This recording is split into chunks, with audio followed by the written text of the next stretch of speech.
ఏ యంత్రమైనా కూడా మహాబిందువుతో ప్రారంభమవుతుంది. శ్రీచక్రమైనా కూడా మహాబిందువే ప్రారంభం అంటే అవ్యక్తమే ప్రారంభం. సూర్యనారాయణ యంత్రమైనా కూడా మహాబిందువుతోనే ప్రారంభం. బిందు త్రికోణ వృత్తం చ షట్కోణం వృత్తయుగ్మకం వసుకోణం తథా వృత్తం ద్వాదశారం తథైవ చ. మొట్టమొదట మహాబిందువే ఉన్నది. ఆ మహాబిందువు అంటే అంతా అవ్యక్తమే. మొట్టమొదట అంటే సృష్టికి పూర్వం మహాబిందువే ఉన్నది. సృష్టి జరిగిన తర్వాత మహాబిందువే ఉన్నది. సృష్టి నశించిన తర్వాత కూడా మహాబిందువే ఉన్నది. అంతా మహాబిందువుగా ఉన్నది. మహాబిందువు అనే పేరు పెట్టారు, కానీ అది అవ్యక్తమో. ఎవరికి అవ్యక్తమో? కన్నుకు అవ్యక్తము, అనుభవానికి వ్యక్తము. కన్నుకు అంటే 24 తత్వములకు అవ్యక్తమో, 25వ తత్వమైనటువంటి అనుభవానికి అక్కడ అనుభవమే గోచరం అవుతుంది. అనుభవజ్ఞులకు గోచరం అవుతుంది అని అక్కడ స్పష్టత అవుతూ ఉంటుంది. శ్రీ రమణ తత్వం అందువల్లే సూర్య యంత్ర మంత్ర అర్థ సాధన అనే దాంట్లో శ్రీ రమణ తత్వంతో మనం పోల్చుకొని ప్రతిదానికి కూడా శ్రీచక్రం కూడా అంతే. అక్కడ కూడా శ్రీ రమణ తత్వంతో పోల్చుకుంటూ చూసుకుంటూ పోవడమే. 3:1 అని. 3:1 అంటే ప్రస్థానత్రయము భగవద్గీత, బ్రహ్మసూత్రములు, భగవద్గీత, ఉపనిషత్తులు 3 భాష్యాలు = భాష్యాలే చెప్పేది, గ్రంథ యొక్క ఆ శ్లోక తాత్పర్యాలు కాదు. భాష్యములు, భగవద్గీత భాష్యము, బ్రహ్మసూత్ర భాష్యము, ఉపనిషత్తు భాష్యము = శ్రీ రమణ తత్వము అనేటువంటిదే అక్కడ చెబుతూ జరుగుతూ ఉన్నది. 3:1 అనేది అప్పటి సాగుతూ ఉన్నది. దీంట్లో మనం ఇప్పుడు సూర్య యంత్ర మంత్ర అర్థ సాధన శ్రీ రమణ తత్వంతో అని ప్రయత్నం సాధన చేస్తూ ఉన్నాము. దాంట్లో బిందు త్రికోణ వృత్తం చ షట్కోణం వృత్తయుగ్మకం వసుకోణం తథా వృత్తం ద్వాదశారం తథైవ చ అని ఒక శ్లోకం గురువుగారు బోధించారు. ఆ ఒక్క శ్లోకాన్ని బోధించి వ్రాసి గట్టిగా కంఠస్థం చేసి దానికి ఒక యంత్రం గీసి చూపించారు. ఇట్లా గీయాలి బాబు అని చెప్పి. దాన్ని రోజు గీసుకుంటూ ఉండు, గీస్తూ ఉండు. ఆ యొక్క యంత్రాన్ని నువ్వు గీసి చూసుకో. దాన్ని ఏ విధంగా గీశావో దాని యొక్క అర్థం ఏమిటో తెలుసుకుంటూ పఠనం చెయ్యి, పాఠనం చెయ్యి, శ్రవణం చెయ్యి, కీర్తనం చెయ్యి, సఖ్యం చెయ్యి, సేవ చెయ్యి, భజన చెయ్యి, కీర్తన చెయ్యి, ఆత్మనివేదనం చెయ్యి. నీ ఆత్మను ఆ సూర్య యంత్రానికి ఆత్మనివేదనం చేసినట్టుగా చెయ్యి. ఆ తర్వాత శ్రవణం చెయ్యి, మననం చెయ్యి, చిట్ట చివరికి నిధిధ్యాసనం చెయ్యి. అది నీవే అని నువ్వు తెలుసుకో. నిధిధ్యాసనం యొక్క గొప్పదనం అది నీవే. ఆ సూర్య యంత్రము నీవే. నేను అంటున్నది ఎవరో అది నీవే. ఎవరు సాధన చేస్తున్నారో వారు సూర్య యంత్రంతో సమానమే అని నీవు అక్కడ తెలుసుకో. అక్కడ అర్థంలో ఉండేటువంటివన్నీ కూడా నీకు సంబంధించినవే. కాబట్టి ఈ సర్వము కూడా సూర్య యంత్రమే. అందరూ నేననే అంటారు కదా, ఆ నేను సూర్య యంత్రమే. కాబట్టి నిధిధ్యాసనము చిట్ట చివరి స్టెప్. ఫీల్ అవు. నిధిధ్యాసనం అంటే ఫీల్ అవ్వటం, అంటే అనుభవించటం. నిధిధ్యాసనం అంటే అనుభవించటం, చిట్ట చివరి స్థాయి. నవవిధ భక్తి మార్గాల్లో చిట్ట చివరిది నిధిధ్యాసనం. అనుభవించు. అవ్యక్తము నేను అని అనుభవించు. ఆ విధంగా కాబట్టి మహాబిందువు యొక్క లక్షణం ఏమిటి అంటే, నీ యొక్క రమణతత్వంతో పోల్చుకుంటే రమణతత్వంలో నేనెవడు అని విచారణ ఎప్పుడైతే ప్రారంభం చేశావో, ఏ విధంగా ప్రారంభం చేశావు? ధ్యాన పద్ధతిలో ప్రాణాయామాలు చేశావు, కుంభకం చేశావు.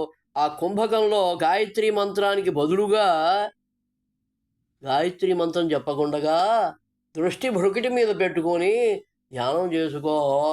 అట్టా ఆ ఒక్క క్షణంలో నీకు ఏ స్ఫురించింది? 1.5 నిమిషంలో ఏమి స్ఫురించింది? అట్టా కొన్ని ఏళ్ళు చేయగా చేయగా చేయగా ఏది నిలబడిపోయింది అనేదే ప్రధానమైంది. ఇక్కడ ఇంకేమీ లేదు. కుంభకం చేసి దృష్టి భుకుటి మీద పెట్టి ఎంతవరకు కుంభకంలో నువ్వు మనస్సును కదలనీయకుండా, గాలిని కదలనీయకుండా ఉంటే మనసు కదలదు. ఆ క్షణంలో ఆ 1.5 నిమిషంలో లేకపోతే 2 నిమిషాల్లో ఎంతవరకు ఆపుకోగలవో అంతవరకు ఏమి నీకు స్ఫురించింది అనేదే ప్రధానమైంది. ఇక్కడ ఆ స్ఫురించింది ఏది నిలబడిపోయింది అనేది ఇంకా ప్రధానం. నిలబడిపోయిన తర్వాత స్ఫురించినది ఏదో అదే అనుభవం, ఇంకోటి ఏమీ కాదు. ఆ అనుభవంతో పోల్చుకో. ఆ సూర్య యంత్రంలో ఉండే మహాబిందువు, శ్రీచక్రంలో ఉండే మహాబిందువు అది అనుభవంలో గోచరమైంది కదా. అనుభవ సాక్షాత్కారమైంది, గోచరం అని కూడా చెప్పక్కర్లా. అనుభవంలో సాక్షాత్కారమైనదే మహాబిందువు. సూర్యయంత్రంలో మహాబిందువైనా శ్రీచక్రంలో మహాబిందువైనా అదే. ఇప్పుడు దాని లక్షణాలు చెప్పు. ఆత్మలింగో సా ఆత్మా, అది ఆత్మస్వరూపం బాబు, అదే ఆత్మ అని కూడా పిలువబడుతుంటాము అని నీకు నువ్వే ఒక మహర్షివై వ్రాసుకుంటావు. ఏదో ఒకటి నీకు అక్కడ స్ఫురించినది ఏదైతే నీకు ఖాళీ అనేది వచ్చిందో ఆ ఖాళీ తత్వాన్ని గురించి నువ్వే అనేక రకాలుగా వ్రాసుకుంటావు. ఆత్మలింగోస ఆత్మ అనేది వచ్చింది. తర్వాత ఏమిటది? నామమా. ఏమిటది అది? ఆత్మస్వరూపమైన ఆత్మ బాబు అని చెప్తున్నావు. అదేమిటి? నామమా అంటే సంకల్పరహితమైంది, ఏ దేనికి చెందినది కాదు. సంకల్పరహితమైంది, అది ఎవరికి చెందినది కాదు. అవ్యక్తానికి చెందినది, వ్యక్తానికి చెందినది కాదు. అంటే దేహాత్మ భావన అనేది వ్యక్తమవుతోంది, ఆత్మ భావన వ్యక్తం కావటం లేదు. 2 పాయింట్స్. దేహాత్మ భావన వ్యక్తం అవుతుంది. ఇది దేహము ఆకలేస్తోంది అని చెప్పేది ఎవరు? దేహం చెప్పదు.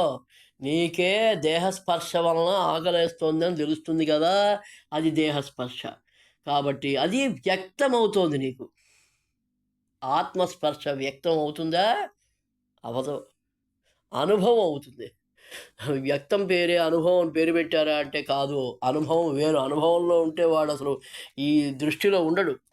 అద్వైత నేనుగా వ్యవహరిస్తూ, అద్వైత నేనుగా అనుభవిస్తూ, అద్వైత నేనుగా వ్యవహరిస్తాడు. 2వ పార్ట్ మహావిష్ణుతత్వంలో ఉంటాడు.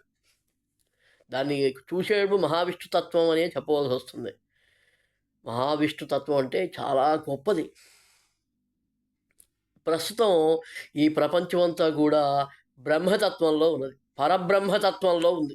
ఈ ప్రపంచం యావత్తు కూడా అట చెప్పగలవు? నీకేమన్నా ఊహకు అందుతుందా? అట కుదరదుగా. అంటే ఎవరు వ్యవహరిస్తున్నారో నువ్వు వ్యవహరించేవాడిని చూడగలుగుతున్నావుగా. వ్యవహరించేవారంతా కూడా పంచవింశతి తత్వం, బ్రహ్మతత్వం, పరబ్రహ్మతత్వంతో ఉన్నవారే. అంటే అనుభవిస్తూ వ్యవహరిస్తే పరబ్రహ్మతత్వంతో ఉన్నవారే. అనుభవించకుండా ఫోర్స్ ఎక్కువగా ఉంటే, అంటే ఎక్కడ ఫోర్స్ ఎక్కువగా ఉందో వాడు అనుభవిస్తూ వ్యవహరిస్తున్నాడు. అనుభవం ఉండదు. అనుభవిస్తే ఫోర్స్ ఉండదు, తక్కువగా ఫోర్స్ ఉంటుంది.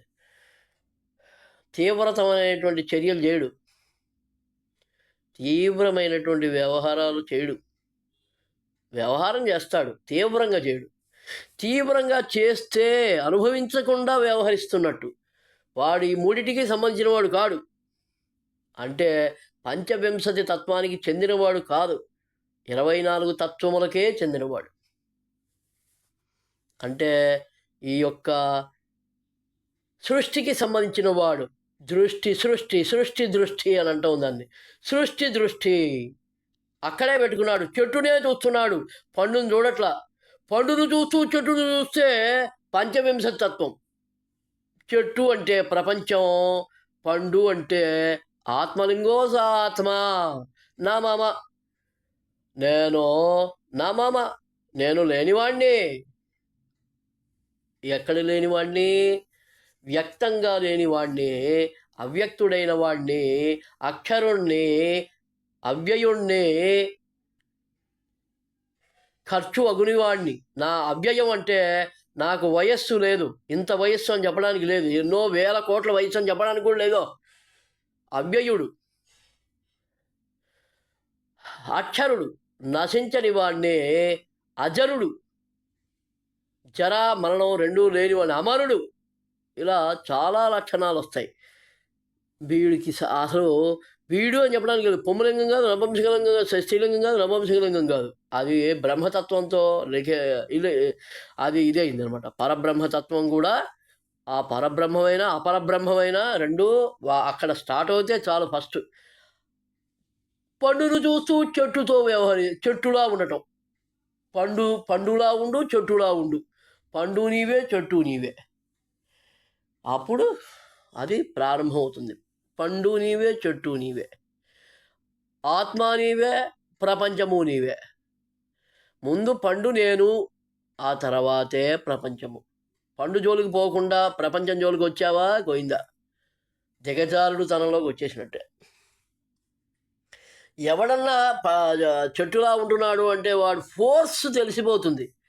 విపరీతమైన ఫోర్స్లో ఉన్నాడా, మామూలు ఫోర్స్లో ఉన్నాడా, సాధారణంగా ఉండేటువంటి ఫోర్స్లో ఉన్నాడా, అపరిమితమైనటువంటి ఫోర్స్లో ఉన్నాడా అని తెలిసిపోతుంది. అపరిమితమైన ఫోర్స్ అని అంటాం. వాడు కావాలని చేస్తున్నాడు. అప్పుడు వ్యవహారం ఎట్లాంటిది? ఆత్మ యొక్క స్వరూపంతో వాడు తాదాత్మ్యం చెందకుండా, అనుభవించకుండా, తాను ఆత్మస్వరూపము, ఈ ప్రపంచమంతా ఆత్మస్వరూపమే కనుక తాను ఆత్మస్వరూపుడు అని అనుభవించకుండా వ్యవహరిస్తాడు. అది తేడా వస్తుంది. ఫోర్స్ని బట్టి తెలుస్తుంది. ఏదైనా ఫోర్స్ అధికంగా ఉంటే, నేను నాతోనే పోరాడుకొనుచున్నాను అనే ఆట ఒకటి ఉంది. అది 25వ తత్వంలో ఒక పార్ట్ అయినా కావచ్చు, కానీ అంత ఫోర్స్ ఉండదు. నువ్వు ఎట్లా చెప్పగలవు అంటే, చెయ్యాలనిపించదు, ముందర వాడిని కొట్టాలనిపించదు. నేనేగా నన్ను నేను కొట్టుకోవడం ఏమిటి? అది అనుభవంలో ఎంత పీకుతూ ఉంటుందంటే, వాడు నేనే, నేను నేనే. ఏంది మేడం నీ కొట్టేది? నేను నువ్వు వ్యవహరించాలి. ఎవడు చెప్పాడు వ్యవహరించాలని? వ్యవహరించాలి అనిపించదు అసలు. ఏదో వ్యవహరిస్తాం. సాధారణ వ్యవహారమే ఉంటుంది కానీ అసాధారణ వ్యవహారం ఉండదు. సాధారణ వ్యవహారమే ఉంటుంది కానీ అసాధారణ వ్యవహారం ఉండదు. నన్ను నేనే అనుకుంటున్నాను కదా. నన్ను నేను అనుకోవడం ఏంది? అసలు నన్ను నేను అనుకోవడం ఎందుకు? ఈ నన్ను నేను అనుకోవడం ఎందుకు? ఇట్లాంటివన్నీ లోపల చాలా చాలా చాలా పరిశీలన చేస్తుంటే అనిపిస్తూ ఉంటాయి. ఫోర్స్ రాదు, విపరీతమైన ఫోర్స్ రాదు. మాట్లాడేటప్పుడు కూడా ఆ యొక్క కోపంగా మాట్లాడాలంటే రాదు, నొక్కేస్తుంది లోపల. వాడు నేనే, నేను నేనే. ఏంది నన్ను నేను పోటాడుకోవడం పర్లేదా ఏంది అని లోపల ఒక రకంగా బంధనం చేసి మాట్లాడినది ఎక్కువ. ఫోర్స్ రాదు. తిట్టాలంటే గట్టిగా ఫోర్స్గా తిట్టాలి. పాత్ర కరెక్ట్గా పోషిస్తేనే సినిమా అవుతుంది. వాడు పాత్ర పోషించలేకపోతున్నాడు. ఎందుకని? వాడు నేనే, నేను నేనే, ఇద్దరం నేనే. అంటే నన్ను నేనే తిట్టుకుంటున్నాను అని అక్కడ అనుభవిస్తున్నాడు. ఇంకా వ్యవహారం ఎక్కడ చేయగలడు వాడు? కాబట్టి బ్రహ్మతత్వం నుంచి విష్ణుతత్వానికి వెళ్ళే స్థాయిలో ఉన్నాడు సాధకుడు. బ్రహ్మతత్వంలోంచి విష్ణుతత్వంలోకి వెళ్ళే దోవలో ఉన్నాడు. ప్రతి ఎక్కడ సన్నివేశం జరిగినా కూడా సాధారణ వ్యవహారం జరిగితే బ్రహ్మతత్వంలోంచి విష్ణుతత్వంలోనికి వెళుతున్నటువంటి సందర్భాలే తెలుస్తూ ఉంటాయి. ఫోర్స్గా చేశాడా? అసలు పరబ్రహ్మతత్వం లేదు, ఉన్నాడు అంతే.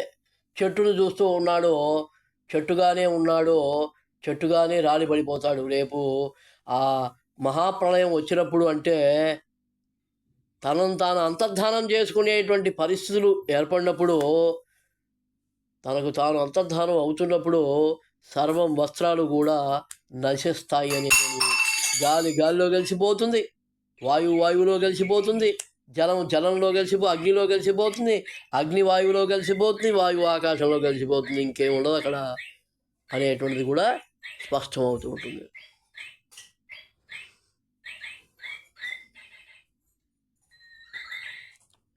మహాబిందువు ఉన్నది ఆత్మలింగో సాత్మ నా మమ నేను లేను. ఇది అవ్యక్తానికి సంబంధించినదిగా ఎవరు ఎక్కడ అవ్యక్తుడు ఉన్నాడో ఆయనకే సమర్పిస్తున్నామో. నా మమ ఏదము నా మమ ఏదము నా మమ అన్నీ ఆయనకే సమర్పిస్తున్నాము. ఇది ఎవరికి చెందినదో ఆయనకే సమర్పిస్తున్నాము. వారికే, అవ్యక్తానికే సమర్పిస్తున్నాము. ఇది ఎవరిదో వారికే సమర్పిస్తున్నాము. ఇది ఎవరికి చెందినది కాదో వారికే సమర్పిస్తున్నాము. ఇది ఎవరికి చెందినదో వారికే సమర్పిస్తున్నాము అని అర్థం వస్తుంది. సంకల్పరహితంగా ఉంటుంది. నా మామ అనే హోమం చేస్తూ ఉంటే అగ్నిహోత్రుడు ఆ విధంగా జరుగుతూ ఉంటుంది. అవ్యక్తుడి ఎప్పుడు మహాబిందువు యొక్క లక్షణాలు చెప్పమంటే ఓం అక్షరాయ నమః. ఆ అవ్యక్తము నశించనిది, తనకు తాను వ్యక్తమవుతుంది. ఇంకెవరిని ఉన్నారు అక్కడ? వ్యక్త ప్రపంచం సృష్టించబడింది కదా, సృష్టించబడినటువంటి వ్యక్త ప్రపంచానికి గోచరం కాదు కనుక అవ్యక్తము అయింది. తనకు తాను వ్యక్తమైంది కనుక వ్యక్తమో, తనకు వ్యక్తమో ఉన్నది ఒక్కటే, తాను ఒక్కటే. ఆత్మలింగో సా ఆత్మగా తాను ఒక్కటే ఉన్నది. కానీ సృష్టించబడినటువంటి దాని నుంచి సృష్టించబడినటువంటి సృష్టికి వ్యక్తము కాదు. అక్కడి నుంచే సృష్టించబడింది. ఆ బింబంలో ప్రతిబింబమే లేదు, ఆ బింబములకు రూపం లేదు, కానీ ఆ బింబం నుంచి రూపము సృష్టించబడింది. అది లేనిది. ఆ ప్రతిబింబం అనేది ఏదైతే ఉందో అది లేనిదే. ఎందుకంటే ఆ బింబానికి రూపం లేదు, అసలు నామం లేదు, రుచి లేదు, రంగు లేదు, వాసన లేదు, ఏ ఫలానాది అని చెబుతున్నది ఏదీ లేదు. ఆ అవ్యక్త ప్రపంచానికి ఎవరు లేదని చెప్తున్నారు? సృష్టి చెప్తోందా? అనుభవం ఎవరైతే చేసుకుని ఉన్నారో వారే చెబుతూ ఉన్నారు. బ్రహ్మేమో చెప్పాట, ఆ ఆది కనపడింది, మధ్యం కనపడింది, అంతం కనపడింది స్వామి అని చెప్పాట బ్రహ్మ. అది ఎవరు చెప్పేది? అనుభవించకుండా వ్యవహరించేవాడే చెప్పాట. ఆయనదే. అందువల్ల బ్రహ్మకి గుడి లేదు, దర్పం లేదు, ఏమీ లేదని శాపం అనేటువంటిది ఎందుకు వచ్చింది అంటే అదే కారణం. అనుభవించకుండా వ్యవహరించేవాడు అబద్ధం చెప్పాడు. ఏమవుతుందే, ఏం చేస్తాడు అనేటువంటి పాయింట్తో అబద్ధాలు చెప్పడం. అక్కడ బ్రహ్మే అబద్ధం చెప్పాడు.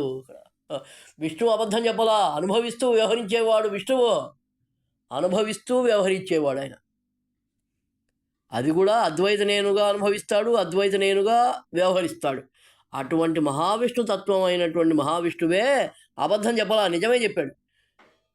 బాబు, నాకు ఆది ఎక్కడో, మధ్యం ఎక్కడో, అంతం ఎక్కడో నాకు అసలు స్పష్టంగా అసలు నాకేమీ రావటం లేదు అని చక్కగా, నాకు తెలియటం లేదు, ఐ డోంట్ నో అహం నజానామి అని చెప్పాడు మహావిష్ణువు. ఆ యొక్క ఉత్తర సంహిత, వేదం యొక్క ఉత్తర సంహిత ఎంత గొప్పది, నాకు తెలియదు. వాడు ఉత్తముడు, నాకు తెలియటం లేదు. ఎంత అనుభవగోచరమైన కూడా 26వ తత్వంలో, ఆ 26వ తత్వం యొక్క లక్షణాలు 25వ తత్వంలో ఉన్నవాడికి కూడా 100%కి 100% తెలియవు. ఎందుకని స్పష్టంగా అక్కడ తెలుస్తూనే ఉంటుంది. నీకు దేహస్పృహ ఉన్నది, ఆత్మస్పృహ ఉన్నది, రెండు ఉన్నాయి కదా. రెండు ఉంటే పరబ్రహ్మతత్వం, పరబ్రహ్మతత్వం నుంచి విష్ణుతత్వంలోకి వెళుతూ ఓన్లీ పరబ్రహ్మగానే అంటే ఏంటి, అవ్యక్తంగానే ఉండిపోగలవా? తింటున్నావుగా, తిరుగుతున్నావుగా, ఈ ద్వైతం ఆపేయాలి. పూర్తిగా ఆపేస్తేనే మహావిష్ణుతత్వం. మహావిష్ణుతత్వంలో అడుగు పెడితే అది కూడా శివతత్వమే. మహావిష్ణువుగా లేడు, బ్రహ్మ నుంచి విష్ణువుకి చేరేటువంటి స్థితిలో ఉన్నాడు మహావిష్ణుతత్వం శివతత్వం రెండూ ఒకే రకంగా ఉంటాయి. అక్కడ ఉంటే అద్భుతమే, మహాద్భుతమే. అక్కడ ఉండలేదు, ఇంకా చేరుతూ ఉండే స్థితిగానే ఉన్నది. ద్వైత నేనుగా ఇంకా వీడు స్పర్శిస్తూ ఉన్నాడు, తింటూ ఉన్నాడు, తిరుగుతూ ఉన్నాడు, మాట్లాడుతూ ఉన్నాడు. ఎవరితో మాట్లాడుతున్నాడు? ఎవరిని వింటూ ఉన్నాడు? దేన్ని వింటూ ఉన్నాడు? ఏదో వింటున్నాడు, ఏదో చూడాలనిపిస్తోంది, ఏదో వినాలనిపిస్తోంది, ఏదో వ్రాయాలనిపిస్తోంది, ఏదో కనాలనిపిస్తోంది, ఏదో చెప్పాలనిపిస్తోంది. ఇదంతా బ్రహ్మతత్వమే, పరబ్రహ్మతత్వమే. విష్ణుతత్వంలోకి చేరాలని ప్రయత్న సాధన చేస్తూ ఉన్నాడు. మహావిష్ణుతత్వానికి చేరటం అంటే అసంభవం అని చెప్పవచ్చు. మహావిష్ణు తత్వంలోకి అడుగుపెట్టడం, మహావిష్ణువుగా ఉన్నా మహావిష్ణు తత్వంలోకి అడుగుపెట్టాలన్నా అత్యంత కష్టం. ఏమీ అనిపించకూడదు. అద్వైత నేనుగానే వ్యవహారం చేసుకోవాలి. చక్కగా అక్కడే ఉండిపోయే విధానంలో ఉండిపోవాలి. ఉండాలని లోపల అనిపించాలి బాగా. అద్వైత నేనుగానే ఉండాలనిపించాలి. ఏదో చూడాలి, ఎక్కడికో పోవాలి, అది చూడాలి, అది చేయాలి, అది కొనుక్కోవాలి, ఇది ఇంకా ఆ లంపటాల్లో ఉన్నట్టుగా మనిషికి అనిపిస్తూ ఉంటే, ఏ మనసుకి అనిపిస్తోందో అది చిత్తము కాదు, మనసుగానే ఇంకా అక్కడ తాండవం చేస్తూ ఉంది. అనుభవం అయినా కూడా వ్యవహారం కూడా ఉందిగా, అనుభవిస్తూ వ్యవహరిస్తోంది. వ్యవహారంలో ఉండాలనిపిస్తోంది కాబట్టే వ్యవహారం చలుపుతోంది. పరబ్రహ్మతత్వం, బ్రహ్మతత్వం ఓం అంలో ఉన్నావు. ఇంకంతే. ఓం క్రోం ఓం హ్రీం దాంట్లో అడుగు పెట్టావా? ఎట్లా? ఓం క్రోం అంటే ఎట్లా ఉంటుంది? అవ్యక్తంగానే ఎక్కడైతే అనుభవ గోచరం అవుతూ ఉన్నదో దాంట్లోనే అనుభవిస్తూ అక్కడే రమిస్తూ ఉంటే వ్యవహారం కూడా అక్కడే చేస్తూ ఉండాలి. శిలాప్రతిమలో రెండు రకాలు ఉన్నాయి. శిలాప్రతిమలో ద్వైతం నేను ఉండదు, అక్కడ ద్వైతం ఉండదు అసలు. మహావిష్ణు తత్వం అంత గొప్పది. మరి శివతత్వం ఏమిటయ్యా అంటే, మహావిష్ణు తత్వంలో తనలో తాను రమిస్తూ హాయిగా కూర్చుంటాడు. ఎక్కడైనా కూర్చో, ఏదైనా చూసి అక్కడే తనలో తాను రమిస్తూ ఉంటాడు ఎప్పుడు కూడా. ఇంకో ప్రపంచమే అక్కర్లేదు దానికి. మహావిష్ణు తత్వంలో ఉన్నటువంటి చాలా కష్టం. ద్వైత నేను ఉండదు అసలు అక్కడ. తాను ఎక్కడికో పోయి ఉండాలని, హాయిగా ఒక్కడే ఉండిపోవాలని, తనతో తానే ఉండాలని, ఇలా అనేక రకాలు అనిపించి తనలో తానే ఉండిపోవాలని, తాను ఒక్కడే ఉండిపోవాలని, తన స్థితి మార్చుకోవాలని, స్థితికారునిగా ఉండిపోవాలని, ఆ విధంగా అనేక రకాలుగా తనకు తాను ఏం చేసుకోదలుచుకున్నాడో అది చక్కగా చేసేసుకుంటాడు. ఎవడి పర్మిషన్తో సంబంధం లేదు, వెళ్ళిపోతాడు. ఎవడికి చెప్పాల్సిన సంబంధం లేదు. ఎందుకు నేను చెప్పాలి? నాకేం సంబంధం? నాకు ఏ పాత్రకు ఈ పాత్రకు ఏ సంబంధము లేదు. నాకునో ఈ పాత్రలకునో అరుణాచల ఏ బంధము లేదు. అరుణాచల నాకునో ఏ పాత్రలకునో అరుణాచల, ఏ బంధము లేదు అరుణాచల అని హాయిగా ఉన్న ఫలంగా వెళ్ళిపోతాడు. ఎక్కడికో వెళ్ళిపోతాడో, ఎక్కడో మనుషులు సంచరించినటువంటి ప్రదేశాలకు పోయి హాయిగా ఒక్కడే ఉండగలుగుతాడు. ఉండాలనిపిస్తోంది వాడికి, ఉంటాడు. స్థితికారుడు మహావిష్ణు తత్వంలోకి నిలబడడానికి వెళుతున్నాడు, హాయిగా ఉంటాడు. మహావిష్ణు తత్వంలో అలా ఉండిపోతాడు. అద్వైత నేనుగా అనుభవిస్తూ అద్వైత నేనుగా వ్యవహరించటం కోసం ఒక్కడే వెళ్ళిపోతాడు. ఈ జనసంచారంలోకి రాడు. జనారణ్యంలో ఉండడానికి మనసు ఒప్పుకోదు. జనులతో వ్యవహరించాలని అనిపించదు. జనులతో ఏదో చెప్పాలని అనిపించదు. అసలు ఎవరితోనూ సంబంధం పెట్టుకోడు, ఎవరితోనూ సంపర్కం పెట్టుకోడు, ఎవరితోనూ మాట్లాడు, ఉలకడు, పలుకడు, ఎక్కడికో పోతాడు. జీవం ఉంది, అద్వైత నేనుగా అనుభవంతో ఉంటాడు. అద్వైత నేనుగానే వ్యవహరిస్తాడు. తనలో తానే రమిస్తూ ఉంటాడు. ఎక్కడికో పోయి ఉంటాడు. మనుషుల మధ్యలో ఎక్కడో కూర్చోడు. ఉన్నా పట్టించుకోడు. వెండో వినాలని అనిపించదు అసలు. తన లోకమే తాది, తంది. మహావిష్ణు తత్వం అంత గొప్పది. వ్యవహారం ఉందా? అనుభవిస్తూ వ్యవహరిస్తాడా? బ్రహ్మతత్వం. ఈ సర్వ ప్రపంచం యావత్తు పరబ్రహ్మతత్వమే. అందువల్ల పరబ్రహ్మతత్వం ప్రారంభం. పరబ్రహ్మతత్వం పంచవింశతి తత్వం, అందువల్ల చెప్పబడింది పంచవింశతి తత్వం ఉంటాం అన్న. ఓం అం, అందరూ ఓం అమ్మే. ఎవరినిది వ్యవహారం చేస్తున్నాడా? ఓం అం. అనుభవిస్తూ వ్యవహరిస్తున్నాడా? అనుభవించకుండా వ్యవహరిస్తున్నాడా? నీకు ఎట్లా తెలుస్తుంది? కాబట్టి ఓం అమ్మే. ప్రతి ఒక్కరూ ఓం అమ్మే. అంతా పరబ్రహ్మ స్వరూపమే. అందువల్ల చెప్పబడింది అక్కడ అపరబ్రహ్మ స్వరూప తత్వం అంటే మహావిష్ణు తత్వం. మహావిష్ణు తత్వంలో నిలబడిపోవటం అనేటువంటిది అత్యంత ఉత్కృష్టమైనది. అసలు వ్యవహారం నాకు వద్దు. అక్కడ చెప్తాడుగా, నాకును ఈ పాత్రలకును అరుణాచల, ఏ బంధము లేదు అరుణాచల. అదే ఫైనల్ పాయింట్. అది అత్యుత్తమైనటువంటి పాయింట్. ఆ కన్క్లూజన్ అదే. అంతే, అక్కడితో వెళ్ళిపోతాడు. అక్కడి నుంచి అసలు ఫలానాతో నాకేమీ లేదు. ఎవడు పర్మిషన్ కావాలి? ఎవడికి పర్మిషన్ కావాలి? ఎవడికి పర్మిషన్ లేదా? అసలు నాకును ఈ పాత్రలకును ఏ బంధం లేదయా. ఎప్పుడైతే అది స్థిరంగా మనసున నిలబడిపోయిందో వెళ్ళిపోతాడు. తాను ఏం చేయదలుచుకున్నాడో అది చేసుకుంటాడు.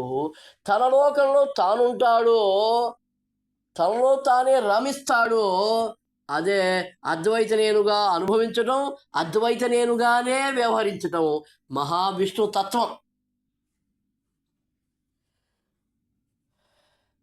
కొంతకాలానికి అది కూడా అలా చేస్తూ చేస్తూ సమాధి కాబడతాడు. శివతత్వం, మహాశివతత్వం. మహాశివుడు అనేటువంటిది ఎందుకు వచ్చింది? మహాశివతత్వంలోకి వెళ్ళిపోతాడు, సమాధి కాబడతాడు. అద్వైత నేనులోనే కూర్చున్నవాడు కూర్చున్నట్టుగానే ఉంటాడు, తనలో తానే రమిస్తూ ఉంటాడు, అద్వైత నేనుగా అనుభవిస్తూ ఉంటాడు, అద్వైత నేనుగా రమిస్తూ ఉంటాడు. కొంతకాలానికి సమాధి కాబడతాడు. మహావిష్ణు తత్వంలో అడుగుపెట్టినవాడు సమాధి కాబడతాడు. ఆయన్ని మహాశివుడు అంటారు. శిలాప్రతిమ అయిపోతాడు. శరీరం శుష్కించిపోతుంది, తాను హాయిగా ఉంటాడు. శరీరం నశించిపోయినా తాను సుఖంగా హాయిగా ఉంటాడు. శరీరం సమాధి కాబడుతుంది.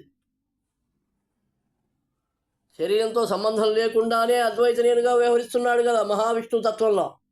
కాబట్టి అక్కడ తాను సమాధి కాబడ్డాడని కానీ, తాను అలా ఉన్నాడని కానీ ఏమి ఉండదో. అద్వైత నేనుగా అనుభవిస్తూ అద్వైత నేనుగా వ్యవహరిస్తూ అలా ఉండిపోయిన వాడు ఉండిపోయినట్టే ఉండిపోతాడు. అక్కడే ఉండిపోతాడు. ఈ ప్రపంచంతో సంబంధం లేకుండా ఎలాగైతే ఉన్నాడో అలాగే ఉండిపోతాడు. మహాశివతత్వమై నిలిచిపోతాడు. Final stage. కాబట్టి ఈ మహాబిందువు నుంచి త్రికోణం సృష్టించబడింది. ఆ త్రికోణంలో బ్రహ్మతత్వం, పరబ్రహ్మతత్వం ఒకటి, మహావిష్ణుతత్వం, మహాశివతత్వం రెండు ఉద్భవించే. ఆ రెండు ఒకటి, ఈ ఒకటి ఒకటి. పరబ్రహ్మతత్వం అయిన బ్రహ్మతత్వం ఒకటి, ఓం అం అనేది ఒకటి, ఓం క్రోం ఓం హ్రీం ఆ రెండు ఒకటి. రెండు కోణాలు విడివిడిగా పెట్టినా అసలు అక్కడ అడుగు పెడితే చాలు. మొట్టమొదట మహావిష్ణు తత్వంలో అడుగు పెట్టడమే చాలా గొప్ప విషయం. అందువల్లే అధిక స్థాయి, అందని స్థాయి అని అన్నారు. అనుభవం అయినా కూడా వ్యవహరిస్తున్నాడుగా.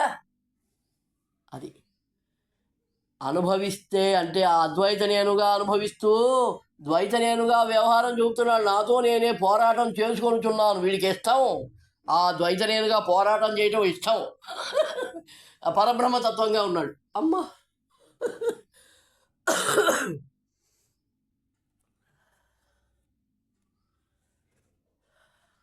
కాబట్టి అధికమైన స్థాయి ఏది, అల్పస్థాయి ఏది అని స్పష్టమవుతుంటుంది ఇక్కడ.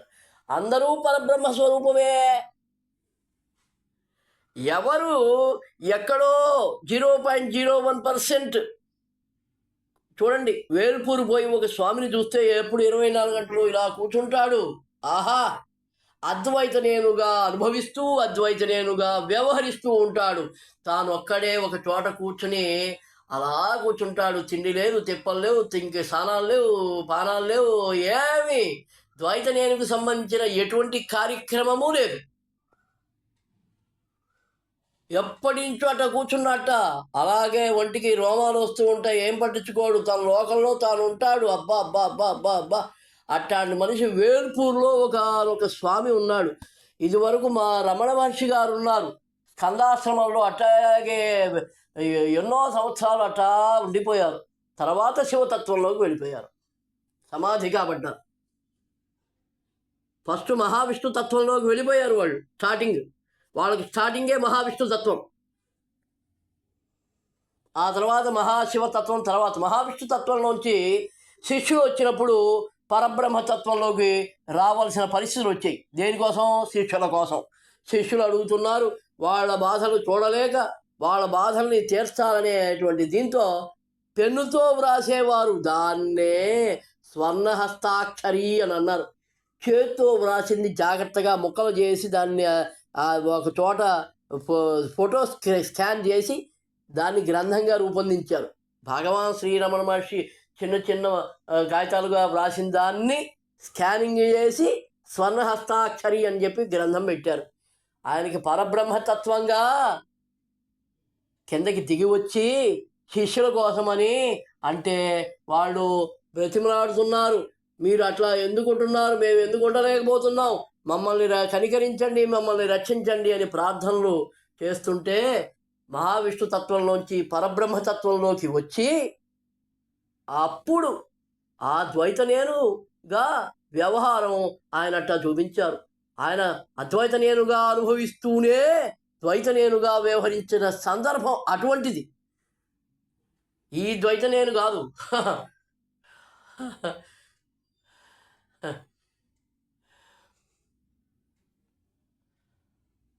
అందువల్లే ఆయన్ని త్రిమూర్త్యాత్మక పరమాత్మ అని కూడా చెబుతున్నారు. భగవాన్ శ్రీ రమణ మహర్షిని, భగవాన్ శ్రీ ఆదిశంకరాచార్య గారిని, వీళ్ళంతా కూడా మహావిష్ణు తత్వంలో ఉన్నవాళ్లే. ఆ తర్వాత మహాశివతత్వంలో సమాధి కాబడ్డారు. అట్లా అద్భుతమైనటువంటి ఆత్మానుభవం అత్యద్భుతంగా ఉంటుంది. వ్యవహారం ఎప్పుడు చేయాలట? అద్వైత నేనుగా అనుభవిస్తూ. అది కూడా నీకు చెయ్యాలనిపిస్తే చెయ్యాలి. చెయ్యాలనిపిస్తుందిగా చేస్తున్నావు. ఫోర్స్ ఉండదు, విపరీతమైన ఫోర్స్ ఉండకూడదు. అసలు ఎందుకని అనిపిస్తుంది నీకు అసలు ముందర ఎక్కువగా మాట్లాడు అంటే ఏం మాట్లాడతావు? నీ మనసు ఎటో వెళ్ళిపోయింది. ఎటు వెళ్ళిపోయింది? అనుభవంలోకి వెళ్ళిపోయింది. అక్కడ ఉంది. అది మనసు కాదు, చిత్తం అయిపోయింది. ఒకే ఆలోచనలో స్థిరపడిపోయి ఉంది. అది చిత్తమైంది. మనసు లేదో, అది చిత్తమైంది. మనసు అయితేనే వ్యవహారం చేస్తుంది. చిత్తమైతే అనుభవిస్తూ ఉంటుంది, వ్యవహారం మనసేది వ్యవహరించడానికే. కాబట్టి మనసుగా వ్యవహరించడానికి సుముఖత అనేది జరుగుతూ ఉన్నప్పుడు అప్పుడు రెండు ఉంటుంది, చిత్తము ఉంటుంది, మనస్సు ఉంటుంది, రెండు ఉంటాయి. వాడు వ్యవహరించాలి అనిపించాలిగా, ఫోర్స్ తక్కువ ఉంటుంది. పరబ్రహ్మతత్వానికైనా ఫోర్స్ తక్కువ ఉంటుంది. మనసు మాట్లాడాలనిపించదు, మనసు పోట్లాడాలి అనిపించదు, ఎక్కువగా చేయాలనిపించదు, ఏదో కొద్దిగా పోట్లాడాలనిపిస్తుంది. వాడు నేనే, నేను నేనే, నన్ను నేను పోట్లాడుకోవడం పిచ్చితనమా ఏంది, నాకేమన్నా పిచ్చెక్కిందా నాకేమన్నా అని నాకే అనిపిస్తూ ఉంటుంది. కాబట్టి పోట్లాడడానికి సిద్ధపడడు. పరబ్రహ్మతత్వానికి ఎప్పుడైతే వచ్చాడో విష్ణుతత్వానికి వెళ్ళటానికి వాడికి సంసిద్ధుడవుతున్నాడు, వాడికి విష్ణుతత్వానికి వెళ్ళే అర్హత ఏర్పడుతోంది అని ఇక్కడ స్పష్టమవుతుంటుంది. త్రికోణం అనేది చెప్పారు. పశ్చిమ దిక్కు ఒక కోణంగా ఉంచి దానికి ఓం అమ్ అని పెట్టారు. దక్షిణ దిక్కు ఒక కోణం పెట్టి దాన్ని ఓం క్రోమ్ అన్నారు. ఉత్తరం దిక్కు ఒక కోణం పెట్టి దాన్ని ఓం హ్రీం అని అన్నారు. యంత్రం అట్టా ఉన్నది, కానీ దాని యొక్క మంత్ర అర్థ వివరణ ఎంత ఉంది. అది శ్రీ రమణతత్వంతో పోల్చుకుంటేనే సాధ్యమైంది. శ్రీ రమణతత్వం అనుభవం ఎట్లా వస్తుందో ఆ యొక్క కుంభకంలో చేసేటువంటి ధ్యానం దాని ద్వారా స్ఫురించినది. అది ఎప్పుడు నిలబడిందో అప్పుడు ఇంకక్కడి నుంచి ముందుకు పోవట్లా. అదే ఇప్పుడు వృత్తంలోకి పోవాలి మనం. వృత్తం